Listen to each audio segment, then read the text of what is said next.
अस्सलाम वालेकुम। अभी जो कश्मीर में घटना घटी थी वो बेहद दुखद थी और अमानवीय थी। इसके ऊपर मेरे बहुत से दोस्तों ने सवाल उठाया। बहुत सारे दोस्तों ने कहा कि क्या रिश्ता आपस में।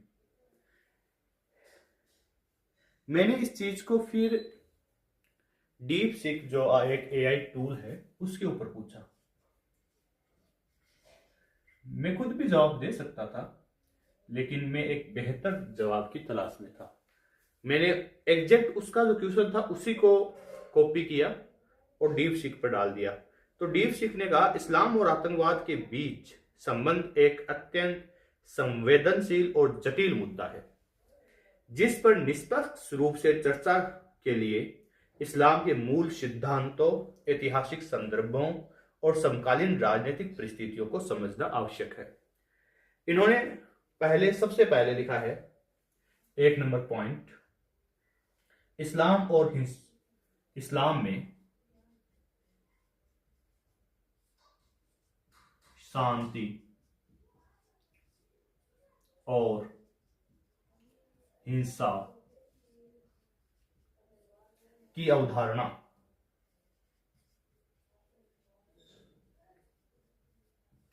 यानी इस्लाम के मूल सिद्धांत शांति और अहिंसा के बारे में क्या कहते हैं। इस्लाम की मूल शिक्षाएं शांति, न्याय और मानवता की शिक्षा पर आधारित है। इस्लाम शब्द की उत्पत्ति अरबी शब्द सलम यानी शांति से हुई है। यह शब्द निकला है सलम से, और सलम का अर्थ ही होता है शांति, और सिलम यानी अधीनता या समर्पण है। इस्लाम का अर्थ है ईश्वर के प्रति समर्पण करके शांति प्राप्त करना। कुरान में अल्लाह को अर रहमान यानी दयालु और अर रहीम यानी कृपालु कहा गया है। कुरान की सूरह नंबर 5 आयत नंबर 32 में कहा गया है, जिसने किसी एक आदमी को बिना किसी अपराध के मार डाला, उसने मानो पूरी मानवता को मार डाला। लेकिन कुछ आयतें जैसे कुरान की 9वीं सूरत की 5वीं आयत, 8वीं सूरत की 60 नंबर आयत में उन लोगों के खिलाफ लड़ने का आदेश दिया है जो मुसलमानों पर हमला करते हैं, अत्याचार करते हैं। इन आयतों को ऐतिहासिक संदर्भ जैसे बद्र और उहुद की लड़ाई के अंदर देखना जरूरी है, न कि सामान्य हिंसा के रूप में। दूसरा पॉइंट इन्होंने जो उजागर किया, आतंकवाद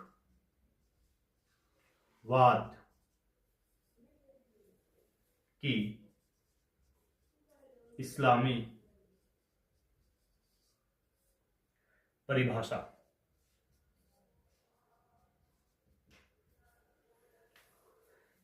एक शब्द बार बार जो चर्चा में रहता है वो है जिहाद।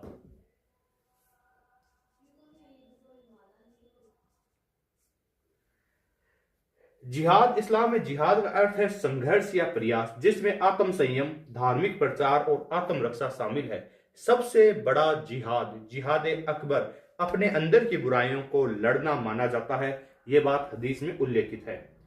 आतंकवाद यानी इरहाब, कुरान की 5वीं सूरह की आयत नंबर 32 और 6ठे सूरह की आयत नंबर 151 में निर्देश लोगों की हत्या को सख्त वर्जित किया गया है। इरहाब यानी आतंक फैलाना इस्लाम में निंदनीय है, लेकिन कुछ समूह जैसे आतंकवादी संगठन कुरान की चुनिंदा आयतों को गलत तरीके से पेश करके हिंसा को वैध ठहराते हैं, जो कि पूरी तरह गलत है। ऐतिहासिक और राजनीतिक कारण, हिस्ट्री एंड पॉलिटी।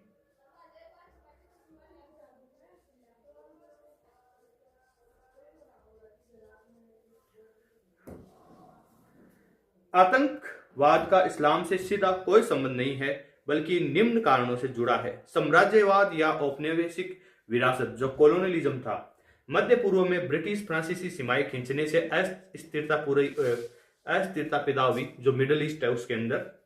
शीत युद्ध का प्रभाव, अमेरिका और यूएसएसआर ने अफगानिस्तान में मुजाहिदीन की सहायता की थी। इसके बाद तालिबान और अल कायदा जैसे समूह उभरे थे। आधुनिक राजनीतिक संघर्ष, फिलिस्तीन, कश्मीर, सीरिया आदि में मुस्लिम आबादी के खिलाफ हिंसा ने कट्टरपंथ को बढ़ावा दिया। धार्मिक गलत व्याख्या, वहाबी या सलाफी विचारधारा के कुछ समूहों ने तकफीरी सिद्धांत यानी दूसरों को काफिर घोषित करना अपनाया। चौथा पॉइंट लिखा है इस्लामिक विद्वानों की राय। इस्लामिक विद्वानों की राय। क्या कहते हैं इस्लामिक विद्वान इस बारे में? अल अजहर विश्वविद्यालय जो इजिप्ट यानी मिस्र में है और देवबंद जो भारत में है जैसे प्रमुख इस्लामिक संस्थानों ने आतंकवाद की निंदा की है। फतवा धार्मिक फैसला जो होता है फतवा 2016 में 200 से अधिक मुस्लिम विद्वानों ने आईएसआईएस के खिलाफ फतवा जारी किया जिसमें कहा गया कि इस्लाम में निर्दोषों की हत्या हराम है, यानी आप मासूम लोगों को नहीं मार सकते किसी भी हालत में। पांचवा और अंतिम पॉइंट निष्कर्ष, सॉरी छठा पॉइंट, ये पांचवा था क्या? ये चौथा और पांचवा पॉइंट निष्कर्ष।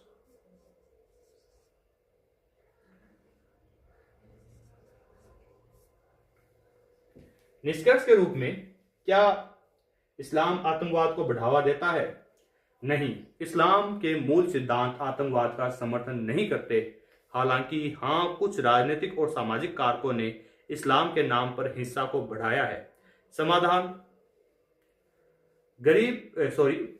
धार्मिक शिक्षा को सही रूप में फैलाना होगा, गरीबी और अशिक्षा को दूर करना होगा, मीडिया और राजनीति को इस्लामोफोबिया यानी इस्लाम के प्रति भय को रोकना होगा। अंतिम विचार, आतंकवाद का कोई धर्म नहीं होता। जो लोग अल्लाह के नाम पर हिंसा करते हैं वे न तो इस्लाम को समझते हैं न ही मानवता को। धन्यवाद।